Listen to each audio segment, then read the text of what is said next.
Türk dilli ölkələrin əməkdaşlıq şurasının yaradılması haqqında Naxçıvan sazişi nə vaxt imzalanıb?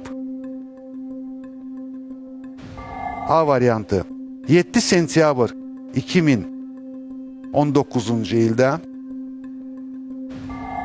B variantı 3 oktyabr 2009-cu ildə. C variantı 10 noyabr 2021-ci ildə. 60 saniye vaxtınız var və vaxt artıq gedir. Türk dilli ölkələrin əməkdaşlıq şurasının yaradılması. Sadəcə mən düşünürəm ki, Türk dilli ölkələrin əməkdaşlıq şurası bu şuranın adı sonradan dəyişibmi ya yox? Mən onun dəyişilmiş adını mı xatırlayıram ya yox? Onu biraz düşünürəm. Naxçıvan sazişi bilirəm. Ya da neçə dəfə Naxçıvan sazişi olub, onu fikirləşirəm hazırda. Çünki bildiyim bir dənə Naxçıvan sazişinin tarixini bilirəm hazırda.